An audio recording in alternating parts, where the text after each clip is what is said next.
আমি দিন প্রতিষ্ঠার জন্য পেরেশান হব, আল্লাহ তাআলা আমাদেরকে প্রতিষ্ঠিত করার দায়িত্ব তিনি গ্রহণ করবেন। দ্বিতীয় ইস্যু হচ্ছে আমার সমস্ত প্রচেষ্টার কেন্দ্রবিন্দুটা যদি ঠিক না থাকে তাহলে খেলা ভালো হবে, গোল হবে না।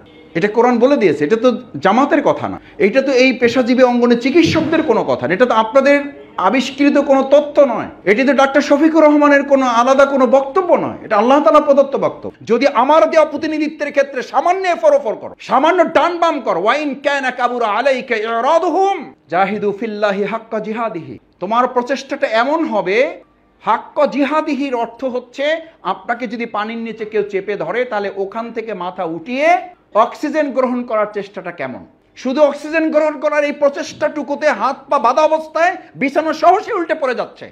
এই দৃশ্য দেখে আমার তো কিছুই হলো না, আমি তো স্বাভাবিক অক্সিজেন গ্রহণ করতে পারছি, আমার হাতও বাঁধতে হয় নাই, আমার পাও বাঁধতে হয় নাই, আমি বিছানা নিয়ে উল্টেও পড়ে যেতে হচ্ছে না। আপনার রিপোর্ট রাখার প্রচেষ্টাটা এমন হবে যে এটা রাখলে ইমান থাকবে, এটা না রাখলে আমার ইমান চলে যাবে। আপনার সালাতুল ফজর জামাতের সাথে পড়ার প্রচেষ্টাটা এমন হবে, এই সালাত জামাতে পড়লে ইমান থাকবে, না হলে ইমান থাকবে না। আমাদের স্বাস্থ্য সেবায় যারা আপনারা কাজ করছেন, আলহামদুলিল্লাহ, এটি সাদাকায়ে জারিয়ার এক বিরাট অংশ। দিন কায়েমের জন্য এটা একটা বিরাট প্ল্যাটফর্ম। আপনি 24 ঘন্টা ঘুম এবং আপনার ব্যক্তিগত কিছু কাজ বাদ দিয়ে পুরো সময়টাকে দিনের জন্য আপনি কাজে লাগাতে, যে আল্লাহ তাআলা আপনাকে পৃথিবীর সেরা নেয়ামত দিয়েছেন সময়। একজন মানুষ পৃথিবী থেকে, আপনাদের সায়েন্সের ভাষায় বলেন, একজন মানুষ পৃথিবী থেকে কখন চলে যায়? বাড়ির অভাবে, টাকার অভাবে, গাড়ির অভাবে, থাকার অভাবে, চিকিৎসার অভাবে, কিসের অভাবে? তার কি নাই? আসলে সময় নাই। সময় নাই। আপনারা বলেন হার্ট অ্যাটাক করে মারা গেছে, আর ইসলাম বলতে বলেছে মারা যাওয়ার কারণে হার্ট অ্যাটাক করানোর মারা যায় না, আসলে মারা যাওয়ার সিদ্ধান্ত হয়েছে, এই জন্য তার হার্ট অ্যাটাক করেছে। ইয়া রাসূলুল্লাহ, আমার সালাতুল মাগরিব, সালাতুল জোহর, সালাতের মধ্যে আমার মনোযোগ আসে না। রাসূল সাল্লাল্লাহু আলাইহি ওয়াসাল্লাম বললেন, সালাতের মধ্যে এই পেরেশানি রাখবা, আমামা রব্বাহু, তুমি রবের সামনে দাঁড়িয়ে আছো, এই পেরেশানি রাখবা। অরা জাহরুল মালাকুল মাউত, তোমার পিছনে কে আছে? মৃত্যুর ফেরেশতা আছে। এই পেরেশানি নিয়ে সালাতে দাঁড়াবা। বিল ইয়ামিনে জান্নাহ বিশ শিমালে জাহান্নাম, তোমার ডান পাশে জান্নাত, বাম পাশে জাহান্নাম। তুমি পুলসিরাতের উপরে দাঁড়াইছো, তুমি প্ল্যাটফর্মে দাঁড়াও নাই, তুমি জায়নামাজে দাঁড়াও নাই, তুমি মসজিদের ফ্লোরে দাঁড়াও নাই, তুমি দাঁড়াইছো পুলসিরাতের উপরে। সামনে আল্লাহ, পিছনে মালাকুল মউত। শুধু ফায়সালা হবে এটার উপরে, তাহতা আকদামিল পুলসিরাত, তোমার পায়ের নিচে পুলসিরাত। আলী রাদিয়াল্লাহু তাআলা জানতে চাইলেন, ইয়া রাসূলুল্লাহ, এখান থেকে শিক্ষণীয় কি? রাসূল সাল্লাল্লাহু আলাইহি ওয়াসাল্লাম বলেন, শিক্ষণীয় হচ্ছে যে দুনিয়ার কাজ যখন তোমার কাছে আসবে তখন তুমি তোমাকে উদ্বুদ্ধ করবে এটা বলে, এরকম কাজ করার সুযোগ আমার জীবনে আরো বহুবার আসবে। আর দিনের কোনো কাজ যখন তোমার সামনে আসবে, বুঝতে হবে তোমার জীবনের এটাই শেষ সুযোগ, এই সময় তোমার জীবনে আর আসবে না। এই আজকের শিক্ষা বৈঠক, এই আজকের কর্মশালা, এটাই আমার শেষ, আমি হয়তো আর পাবো না। আসসালামু আলাইকুম ওয়া রাহমাতুল্লাহ। বেশ কিছুদিন বাইরে থাকার কারণে নিয়মিত ভিডিও দিতে পারিনি, তো আজকে বাসায় এসেছি। ইনশাল্লাহ আগামীকাল থেকে নিয়মিত ভিডিও দিব। আশা করছি আপনারা আমাদের চ্যানেলের সাথেই থাকবেন। সুপ্রিয় দর্শক, আজকে আপনাদের ডক্টর শফিকুল ইসলাম মাসুদ ভাইয়ের একটা ভিডিও দেখাবো। সেটা হচ্ছে যে বাংলাদেশ জামাতে ইসলামী ঢাকা মহানগরীর দক্ষিণের মেডিকেল জোনের একটা কর্মশালা হয়েছে। সেখানে ডক্টর শফিকুল ইসলাম মাসুদ ভাই প্রধান অতিথি হিসেবে উপস্থিত ছিলেন এবং সেখানে একটা সংক্ষিপ্ত বক্তব্য দিয়েছে। তো এই বক্তব্যটা আমার কাছে খুবই ভালো লেগেছে। আপনারা জানেন যে আমি জামাতে ইসলামের এবং ইসলামী ছাত্র শিবিরের নেতাকর্মীদের ভিডিও প্রচার করে থাকি। তো চলুন ডক্টর শফিকুল ইসলাম মাসুদ ভাইয়ের সেই ভিডিওটা দেখে আসি। আলহামদুলিল্লাহ, সালাতু ওয়াসসালামু আলা রাসূলিল্লাহ ওয়া আলা আলিহি ওয়া সাহবিহি আজমাইন। আসসালামু আলাইকুম ওয়া রাহমাতুল্লাহি ওয়া বারাকাতুহু। আল্লাহ সুবহানাহু ওয়া তাআলা আপনাদেরকে কিন্তু এই একই সাথে দুই নিয়ামতে অন্তর্ভুক্ত করেছেন। আল্লাহ আপনাদেরকে সম্মানও দিয়েছেন, আল্লাহ আপনাদেরকে হালাল বরকতপূর্ণ রিজিকও দিয়েছেন। এজন্য আমরা একবার অন্তঃস্থল থেকে আল্লাহর দরবারে শুকরিয়া আদায় করি, আলহামদুলিল্লাহ।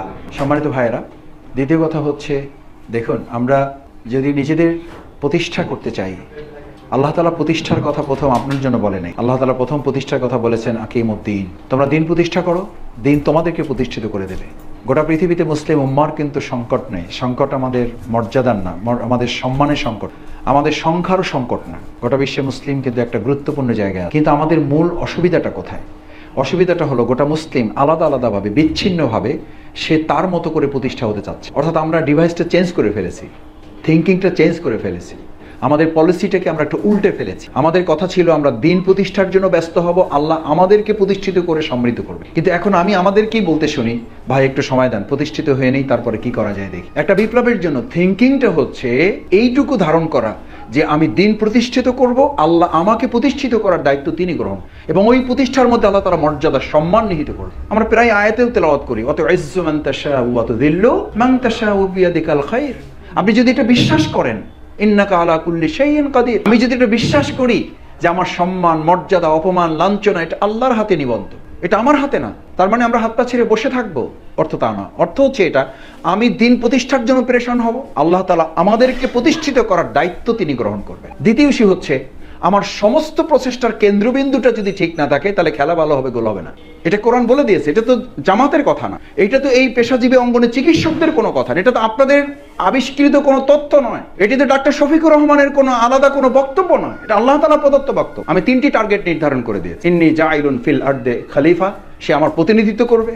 আপনাদের তো রিপ্রেজেন্টেটিভ থাকে, মেডিকেল রিপ্রেজেন্টেটিভ আছে না নেই? মেডিকেল রিপ্রেজেন্টেটিভের কাজ এরা কি করে? এরা যদি এই কথা বলে আপনাদের ওখানে গিয়ে, দূর স্যার সময় দিতে পারে না, এই স্যারের পিছনে ক্ষমাখা সময় ব্যয় করে লাভ নেই। মাসুদ ভাই কি বলবো বলেন, আমি মাস্টার ডিগ্রি করা একটা লোক, একজন ডাক্তারের কাছে সময় নেই, সময় নিয়ে যাওয়ার পরও তার যে অ্যাটেন্ডেন্ট থাকে সে হলো 8 পাস অথবা 9 পাস অথবা এসএসসি পাস, সে আমার যে ধমকটা দেয়, কয় যে স্যার খুবই ব্যস্ত, আপনি আসছেন কি জন্য, বসেন, আপনার আসারও আর টাইম পেলেন না। তখন মনে হয় ব্যাগটাকে সমস্ত ছেড়ে চাকরি বাকরি বাদ দিয়ে চলেছে। কিন্তু ওই যে মনে করি যে আমার তো রিপ্রেজেন্টেটিভের দায়িত্ব, আমার তো প্রতিনিধিত্ব করার দায়িত্ব, আমার কোম্পানির প্রোডাক্টটা তাকে দিতে হবে।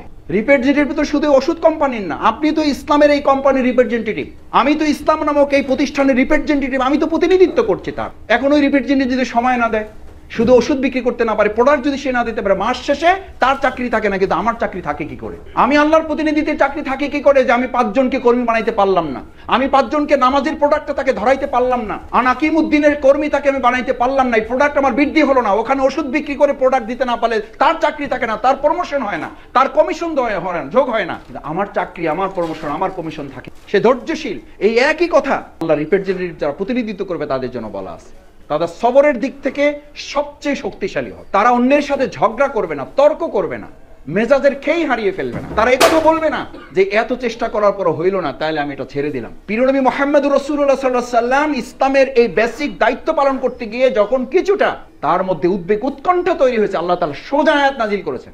আমি অনেক সময় বলি, আমাদের তো একটু কড়া কথা আলোচনা হইলে বলেন যে এই যে আমরা যে ডাক্তাররা সামনে বসে আছি, এইটাও আপনারা একটু হিসাব করেন না। আপনি তো ডাক্তার বসে আছেন সামনে, আর আল্লাহ যার সামনে আয়াত নাজিল করতেছেন সে হলো আল্লাহর তাআলার সেই প্রিয় মানুষ, যে যার প্রতি ঈমান না আনলে, যাকে আনুগত্য না করলে আল্লাহকে ভালোবাসা হবে না, আল্লাহর আনুগত্য করা হবে না। সেই রাসূল সাল্লাল্লাহু আলাইহি ওয়াসাল্লামকে আল্লাহ স্মরণ করাচ্ছেন, যদি আমার দেওয়া প্রতিনিধিত্বের ক্ষেত্রে সামান্য এফরফর করো, সামান্য ডান বাম করো, ওয়াইন কানা কাবুরা আলাইকা ইরাদুহুম জাহিদু ফিল্লাহি হাক্কা জিহাদিহি, তোমার প্রচেষ্টাটা এমন হবে, হাক্কা জিহাদিহির অর্থ হচ্ছে আপনাকে যদি পানির নিচে কেউ চেপে ধরে তাহলে ওখান থেকে মাথা উঠিয়ে অক্সিজেন গ্রহণ করার চেষ্টাটা কেমন, শুধু অক্সিজেন গ্রহণ করার এই প্রচেষ্টাটুকুতে হাত পা বাঁধা অবস্থায় বিছানা সহসে উল্টে পড়ে যাচ্ছে। এই দৃশ্য দেখে আমার তো কিছুই হলো না, আমি তো স্বাভাবিক অক্সিজেন গ্রহণ করতে পারছি, আমার হাতও বাঁধতে হয় নাই, আমার পাও বাঁধতে হয় নাই, আমি বিছানা নিয়ে উল্টেও পড়ে যেতে হচ্ছে না। আপনার রিপোর্ট রাখার প্রচেষ্টাটা এমন হবে যে এটা রাখলে ঈমান থাকবে, এটা না রাখলে আমার ঈমান চলে যাবে। আপনার সালাতুল ফজর জামাতের সাথে পড়ার প্রচেষ্টাটা এমন হবে, এই সালাত জামাতে পড়লে ঈমান থাকবে, না হলে ঈমান থাকবে না। আপনার দাওয়াতি কাজের প্রচেষ্টাটা এমন হবে, আমি নামাজ জামাতে পড়লে ঈমান থাকবে, না হলে না। আমি আল্লাহর জমিনে খরচ করলে অর্থ আমার খরচের পরিমাণটা বাড়বে না, বরং জমার পরিমাণটা বাড়বে। দুনিয়ার জন্য যা খরচ করেন এটা খরচ, আর যা আল্লাহর পথে দেওয়া হয় এইটাই শুধু কি আল্লাহ তাআলা বলেছেন তোমার সবচেয়ে প্রিয় সম্পদ আল্লাহর জন্য ব্যয় করো, এটা হচ্ছে দলিল। আপনার সর্বোচ্চটুকু আপনি ইসলামের জন্য দিতে পারছেন, এটাই জমা। এটা স্ত্রীকে বলা উচিত, এটা সন্তানকে বলা উচিত যে আল্লাহর জন্য খরচ করা হয়। আল্লাহ সুবহানাহু ওয়া তাআলা কোরআনে যত জায়গায় প্রচেষ্টার কথা বলেছেন, লড়াইয়ের কথা বলেছেন, সংগ্রামের কথা বলেছেন, প্রত্যেক জায়গায় ওয়াতুজাহিদুনা ফি সাবিলিল্লাহি বিআনফুসিকুম ওয়া আমওয়ালিকুম, আগে জীবন তারপরে সম্পদ। যে আপনি সম্পদই দিতে পারেন না, আপনি জীবন দেওয়ার স্লোগান দিবেন, এটা নির্বুদ্ধিতা ছাড়া আর। সম্পদ দেওয়াটা হচ্ছে আপনার একটা রিহার্সাল, একটা প্র্যাকটিস। আপনি সম্পদ দিতে পারেন, আল্লাহর কাছে এটা গ্রহণযোগ্য হবে যে আপনি প্রয়োজনে জীবনও দিতে পারেন। সম্পদ দিতে পারলাম না, জীবন দেওয়ার কথা দেবো, সেটা হইতে পারে, এর আগেও বহুবার দিয়েছি, প্রয়োজন আরো দিব, প্রয়োজনে লোক পাঠাবো, কিন্তু নিজে যাবো না। তাদের কথা তো আলাদা, সেই থিওরি তো আলাদা, আমরা তো সেই থিওরির লোক না। আমাদের স্বাস্থ্য সেবায় যারা আপনারা কাজ করছেন, আলহামদুলিল্লাহ, এটি সাদাকায়ে জারিয়ার এক বিরাট অংশ, দিন কায়েমের জন্য এটা একটা বিরাট প্ল্যাটফর্ম।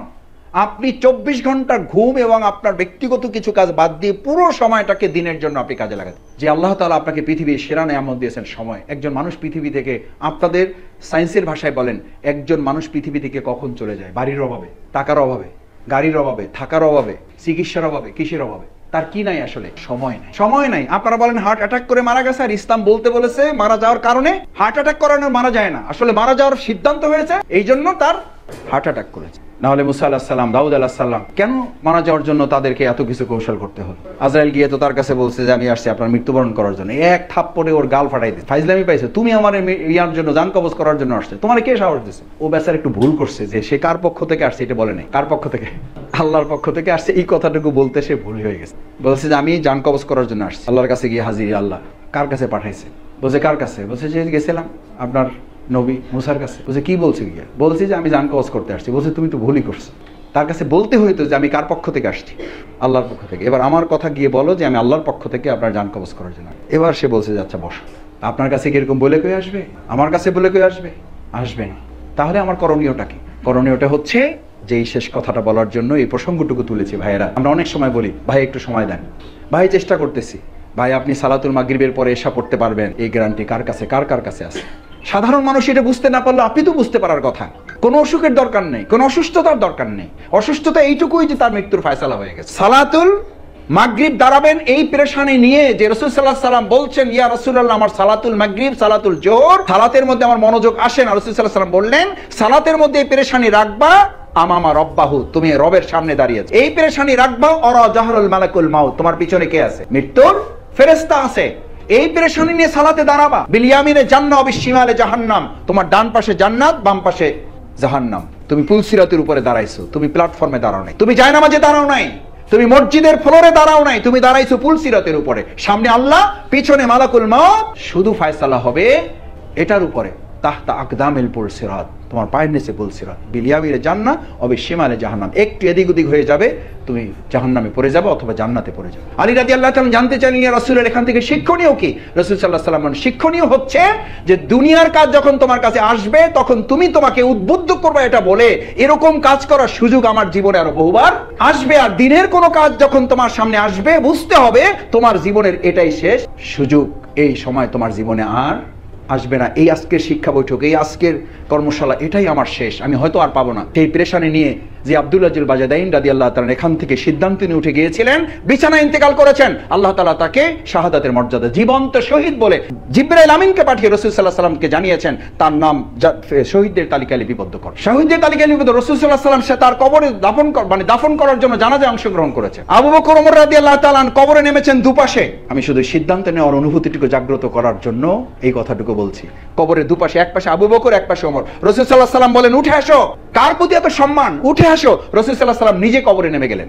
নেমে গিয়ে আবু বকর ওমরের মতো সাহাবীদেরকে নির্দেশ দিচ্ছেন আদাবান ইলা আখাকুমা, আদাবান ইলা আখাকুমা, এই ভাইকে নামানোর সময়, এই কফিন রাখার ক্ষেত্রে তোমরা অত্যন্ত যত্নবান হও, আদবের সাথে নামাও। উঠে হাত তুলেন আল্লাহর কাছে, আল্লাহ মৃত্যুর আগ পর্যন্ত আমি তার প্রতি সন্তুষ্ট ছিলাম, আপনি আল্লাহ তার প্রতি সন্তুষ্ট হয়ে যান। এই কফিন কি জান্নাতি না জাহান্নামী? শুধু জান্নাতি না। আবু বকর ওমর রাদিয়াল্লাহু জানতে চাইলেন ইয়া রাসূলুল্লাহ এক তো শহীদ হয় নাই, কোনো আঘাতপ্রাপ্ত না, রক্ত নাই, কিছু নাই, যুদ্ধ করে নাই, ইসলাম কবুল করেছে, নামাজও একক্ত পড়ার সময় পায় নাই, নামাজও একক্ত পড়ার সময় পায় নাই, সেই লোকটা জান্নাতের জন্য আল্লাহ রাসূল তার গ্যারান্টি হয়ে গেলেন। আজ এখানে যারা আছেন আমরা যদি সিদ্ধান্ত নেই, এই ভাইয়েরা সিদ্ধান্ত নিয়ে আজকে বাড়ি ফিরতে চাই, আমরা ইসলামী আন্দোলনে ভূমিকা পালন করার জন্য সর্বোচ্চ প্রচেষ্টার অংশ হিসাবে যাদের শপথ আছে হক আদায় করব, যাদের শপথ নাই হক আদায় করার জন্য শপথের অন্তর্ভুক্ত হব ইনশাআল্লাহ। আল্লাহ আমাদের এই ভাইগুলোর হাত কবুল করুন। আমরা যেন সময়, শ্রম, মেধা, পরামর্শ, সম্পদ দিয়ে আমাদের এই ঢাকা মেডিকেল দক্ষিণকে একটা গুরুত্বপূর্ণ শক্তিশালী মজবুত অঙ্গনে পরিণত করতে পারি। আলহামদুলিল্লাহ, আমি অনেক সময় টুকটাক দু একজনের সাথে কথা বলি, অন্য দলের লোকেরা ওই যে মাসুদ ভাই সব তো আপনারা দখল করে নিয়ে গেছে, আপনাদেরও টুকটাক বলে, আমরা কি পাইছি কি পাই নাই সেটা পড়ে, কিন্তু আমাদের সম্পর্কে ধারণা হলো সব আপনারা দখল করে, সব তো আপনারা চালাই দিয়েছে। এলাকা থেকে আসে ওই যে আমি অমুকের কাছে গেছিলাম, বলছে হবে না, অমুকের কাছে গেছিলাম হবে না, বলছে যে মাসুদ ভাইয়ের কাছে যান, কারণ দেশ ওমরা চালাইতে। আমি মনে করি এটা অসম্ভব ধারণা হইলেও আল্লাহ তাআলা মানুষের মধ্যে এই ভালোবাসা এবং সম্মান তৈরি করে দিয়েছে। এই নিয়ামতকে আমাদের কাজে লাগাইতে হবে না? হবে না? মানুষের সম্মান বাড়লে, মর্যাদা বাড়লে তার দায়িত্ব বাড়ে না কমে? আমরা কি দায়িত্ব নেব? ইনশাআল্লাহ আমরা আমাদেরকে তৈরি করব এই দেশ পরিচালনার জন্য যোগ্যতা এবং দক্ষতা, সততার বিচারেও আমরা নিজেদেরকে উত্তীর্ণ করবো ইনশাআল্লাহ। এই প্রত্যাশা ব্যক্ত করে আবার সবাইকে ধন্যবাদ জানিয়ে, আপনারা কষ্ট করে সময় নিয়েছেন হাতে এবং আমাকে সুযোগ করে দিয়েছেন, আল্লাহ তাআলা আপনাদের উত্তম জাযা দান করুন। ভুল ভ্রান্তি কিছু হয়ে থাকলে আল্লাহ মাফ করুন। আসসালামু আলাইকুম। দর্শক, আপনারা মাসুদ ভাইয়ের ভিডিওটা দেখলেন, তো আজকের এই ভিডিওর কথাগুলো আপনাদের কাছে কেমন লেগেছে তা অবশ্যই কমেন্ট করে জানিয়ে দেবেন। আর ভিডিওটা ভালো লাগলে শেয়ার করবেন, লাইক করবেন। আজকের ভিডিও এই পর্যন্তই। সকলকে ধন্যবাদ। আসসালামু আলাইকুম ওয়া রাহমাতুল্লাহ।